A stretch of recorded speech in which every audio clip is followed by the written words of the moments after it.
We want justice কিংবা দেশটা কারো বাপের না। আমি আরো ধন্যবাদ জানাই বিএনপি কে আমাকে মনোনয়ন না দেবার জন্য, যাদের আত্মত্যাগের বিনিময়ে আমরা আজকে কেউ মন্ত্রী, কেউ এমপি, কেউ সরকারি দল, কেউ বিরোধী দল হয়ে এসে সংসদে বসেছি। মাননীয় স্পিকার, আপনাকে ধন্যবাদ। মাননীয় স্পিকার, এখন চলছে রাষ্ট্রপতির ভাষণের উপর আলোচনা। বাংলাদেশের সংবিধান অনুযায়ী প্রধানমন্ত্রী এবং প্রধান বিচারপতি নিয়োগ ছাড়া রাষ্ট্রপতিকে আর সকল কিছুই প্রধানমন্ত্রীর পরামর্শক্রমে করতে হয়, এবং প্রধানমন্ত্রী রাষ্ট্রপতিকে কি পরামর্শ দিলেন সেই ব্যাপারেও কোথায় কোনো প্রশ্ন উত্থাপন করা যায় না। সে কারণে দীর্ঘদিন ধরে রাষ্ট্রপতি এবং প্রধানমন্ত্রীর ক্ষমতার ভারসাম্য আনবার ব্যাপারে বারবার আলোচনা হয়েছে। সরকারি দল, বিরোধী দল, 24-এর অভ্যুত্থানের আগে পরে সকল সময় বলা হয়েছে যে রাষ্ট্রপতি এবং প্রধানমন্ত্রীর ক্ষমতার ভারসাম্য আনা হোক। বিএনপি তার ভিশন 2030 এবং 31 দফাতেও এই ব্যাপারে সুনির্দিষ্ট প্রস্তাব রেখেছে।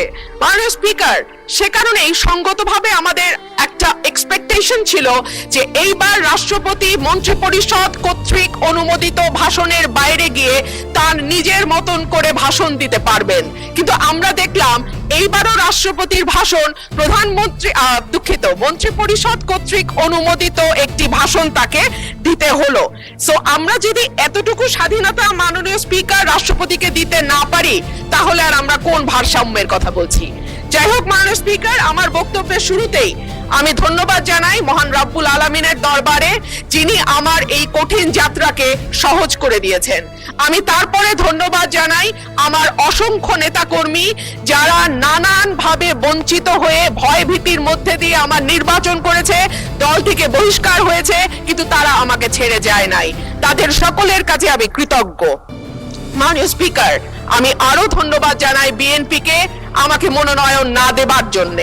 আমাকে মনোনয়ন না দেওয়ার কারণেই আমি বুঝতে পেরেছি বাংলাদেশের টেকনাফ থেকে তেতুলিয়া কত লক্ষ মানুষের ভালোবাসা, দোয়া, সহযোগিতা আমার পাশে ছিল।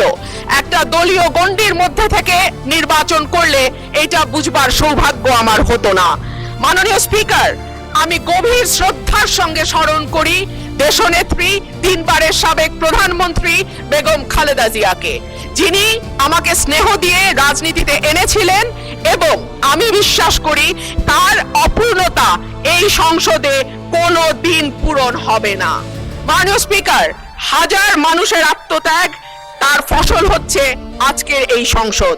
এই মানুষগুলো কারা, যাদের আত্মত্যাগের বিনিময়ে আমরা আজকে কেউ মন্ত্রী, কেউ এমপি, কেউ সরকারি দল, কেউ বিরোধী দল হয়ে এসে সংসদে বসেছি? মাননীয় স্পিকার, তাদের স্বপ্ন কি ছিল? তারা জানতো তাদের এই আত্মত্যাগের বিনিময়ে তারা কিন্তু কেউ মন্ত্রী হবে না, এমপিও হবে না।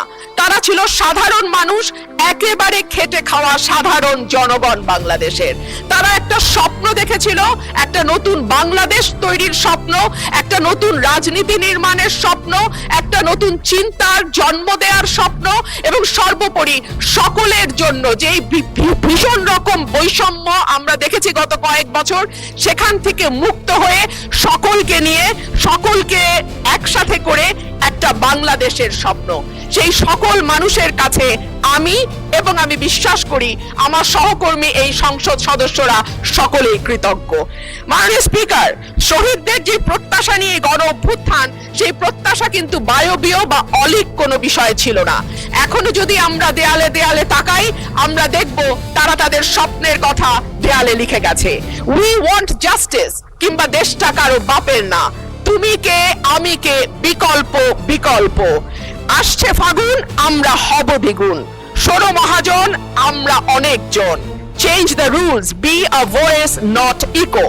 দিনে নাটক, রাতে আটক। নাটক কম করো প্রিয়। হামাক ব্যাটাক মারলু কেন? এমন হাজার প্রশ্ন, লক্ষ জিজ্ঞাসা।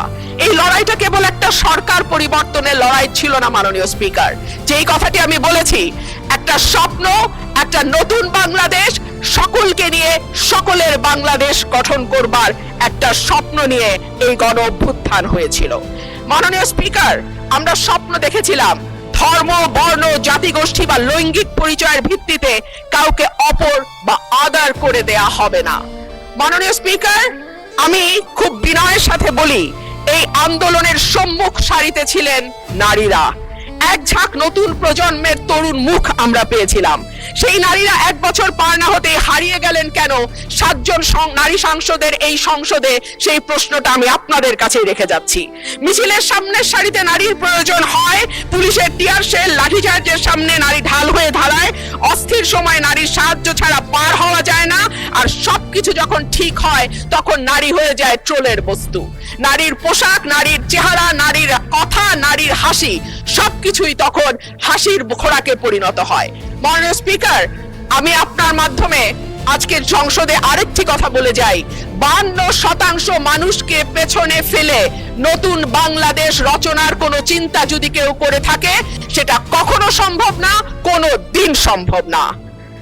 মাননীয় স্পিকার, রাষ্ট্রপতি ভাষণের 5 নম্বর প্যারায় বলা হয়েছে, বিবিএস এর চূড়ান্ত হিসাব অনুযায়ী জিডিপি প্রবৃদ্ধির হার 3.49%।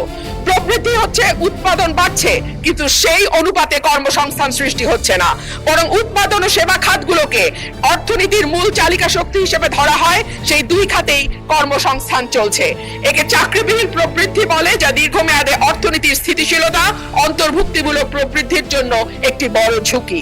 দেশে শিক্ষিত বেকারের সংখ্যা বাড়ছে, অন্যদিকে দক্ষতার অভাব এবং ভাষাগত দুর্বলতার কারণে বড় বড় প্রতিষ্ঠানগুলো বাধ্য হচ্ছে অন্য লোক নিয়োগ দিতে, অর্থাৎ কর্মমুখী শিক্ষা দিয়ে চাকরির জন্য প্রস্তুত করতে আমরা ব্যর্থ হচ্ছি। মাধ্যমিকের নিচে শিক্ষাগত যোগ্যতা থাকা ব্যক্তিদের বেকারত্বের হার যেখানে 3.01%, সেখানে উচ্চ ডিগ্রিধারীদের ক্ষেত্রে এটি 8.7%। ভাষণের 6 নম্বর প্যারায় মূল্যস্ফীতির কথা বলা আছে। বিবিএস এর সর্বশেষ হিসাব অনুযায়ী চলতি বছরের ফেব্রুয়ারি মাসে দেশের খাদ্য মূল্যস্ফীতি দাঁড়িয়েছে 9.30%, যা গত 13 মাসের মধ্যে সর্বোচ্চ। উচ্চ খাদ্য মূল্যস্ফীতির কারণে বিশ্ব ব্যাংকের ঝুঁকিপূর্ণ দেশগুলোর লাল তালিকায় অলরেডি বাংলাদেশের নাম গেছে।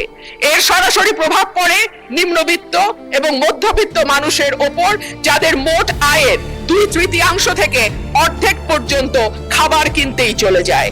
ক্রমাগত মূল্যস্ফীতি দারিদ্র্য বাড়ায়, পুষ্টিহীনতা তৈরি করে এবং আগামী প্রজন্মের মেধা বিকাশে সরাসরি প্রভাব রাখে। মাননীয় স্পিকার, প্যারা 7-এ রাষ্ট্রপতি 19 ফেব্রুয়ারি পর্যন্ত বৈদেশিক মুদ্রার যে রিজার্ভ, সেটা দাঁড়িয়েছে $34.78 বিলিয়ন বলে ঘোষণা করেছেন। এই বৈদেশিক মুদ্রা আয়ের প্রধান খাত হলো পোশাক রপ্তানি। এরপর আছে প্রায় 1 কোটি প্রবাসীর পাঠানো রেমিটেন্স, বৈদেশিক ঋণ, ফরেন ডাইরেক্ট ইনভেস্টমেন্ট বা এফডিআই, বৈদেশিক অনুদান ইত্যাদি। একক শিল্প হিসেবে তৈরি পোশাক খাতের উপর অতিরিক্ত নির্ভরতা, বৈদেশিক ঋণ বেড়ে $113.51 বিলিয়ন হওয়া, এফডিআই এর ক্রমাবনমন ইত্যাদিকে মোকাবেলা করতে হলে রফতানি পণ্যের বহুমুখীকরণ, বিনিয়োগ বান্ধব পরিবেশ তৈরি, বিদেশে দক্ষ শ্রমশক্তি প্রেরণের কোনো বিকল্প নাই। সম্প্রতি সিপিডির সম্মানীয় ফেলো প্রফেসর মোস্তাফিজুর রহমান বলেন, ভবিষ্যতে ঋণ পরিশোধের চাপ আরো বাড়বে, তাই এখন থেকে আয় বাড়ানোর দিকে নজর দিতে হবে। রপ্তানি ও প্রবাসী আয়ের প্রবাহ শক্ত না হলে এই চাপ সামাল দেয়া সত্যিই কঠিন। পাশাপাশি হুন্ডি ও অর্থ পাচার বন্ধে কঠোর ব্যবস্থা নেওয়ার কথা বলা হয়েছে। গত 15 বছরে দেশ থেকে যে বিপুল পরিমাণ টাকা পাচার হয়েছে, যার পরিমাণ কেন্দ্রীয় ব্যাংকের হিসাব মতে $23,400 কোটি, সেটি ফেরত আনা না গেলে কিংবা ব্যাংক খাতে থাকা 6 লক্ষ কোটি টাকার খেলাপি ঋণের পরিমাণ কমিয়ে আনা না গেলে অর্থনীতির পুনরুদ্ধারের কোনো পরিকল্পনাই কাজে আসবে না। পাচারকৃত টাকার 75% যায় ওভার অ্যান্ড আন্ডার ইনভয়েসিং এর মাধ্যমে। গত 10 বছরে এই ওভার অ্যান্ড আন্ডার ইনভয়েসিং এর মাধ্যমে পাচার হয়েছে $68 বিলিয়ন। সুতরাং এই মিথ্যা ইনভয়েসিং বন্ধ করা না গেলে টাকা পাচারও বন্ধ সম্ভব নয়।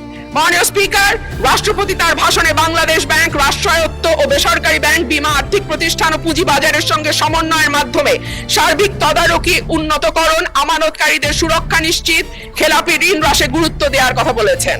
যে কোনো দেশে কেন্দ্রীয় ব্যাংক হলো আর্থিক প্রতিষ্ঠানের নিয়ন্ত্রক সংস্থা, এটি সরকারের ব্যাংক হিসেবে কাজ করে। দক্ষিণ এশিয়ার দেশগুলোর দিকে তাকালে দেখা যায় কেন্দ্রীয় ব্যাংকে প্রিন্সটন বা ক্যালিফোর্নিয়া থেকে পিএইচডি করা উচ্চ ডিগ্রিধারী মানুষজন, অভিজ্ঞতা সম্পন্ন লোকজন নিয়োগ পেয়েছেন। অন্যদিকে বাংলাদেশে নতুন সরকার গঠনের পর যিনি নিয়োগ পেয়েছেন, তিনি হলেন বিএনপির নির্বাচন পরিচালনা কমিটির সদস্য এবং একজন সোয়েটার ফ্যাক্টরির এমডি। মাননীয় স্পিকার, আমি আপনাকে অনুরোধ করব আমার সময় 2 মিনিট বাড়িয়ে দিতে। মাননীয় স্পিকার, একই ঘটনা আমরা বিশ্ববিদ্যালয়ের উপাচার্য নিয়োগের ক্ষেত্রেও দেখেছি।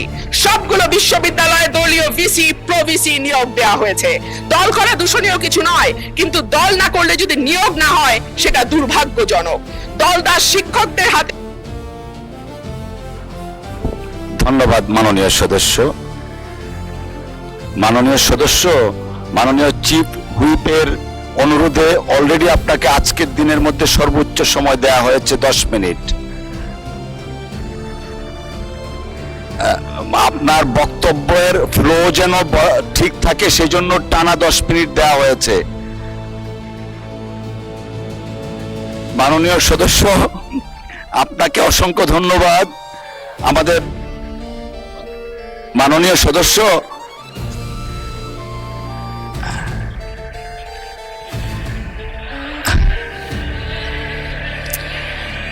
মাননীয় সদস্য আপনি দয়া করে বসুন। You will have time, next time আপনাকে দেয়া হবে। এখন আমরা let us continue our business. I humbly request you to take your seat. Thank you.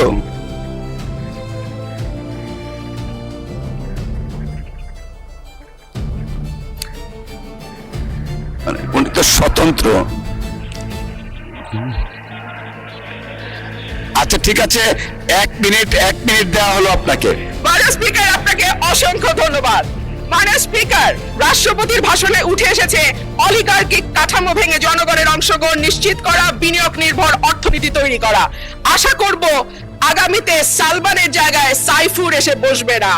আশা করব বিনিয়োগ বান্ধব পরিবেশ তখনই হবে যখন আমরা আমলাতান্ত্রিক জটিলতা কমিয়ে বিদ্যুৎ গ্যাসের নিরবচ্ছিন্ন সরবরাহ নিশ্চিত করতে পারবো, ঘুষ দুর্নীতি কমিয়ে একটা ওয়ান স্টপ সার্ভিসের ব্যবস্থা করতে পারবো।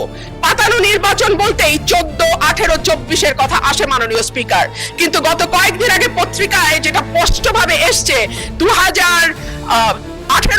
2008 সালের নির্বাচন মাননীয় স্পিকার, সেটিও কোনো নিরপেক্ষ নির্বাচন ছিল না।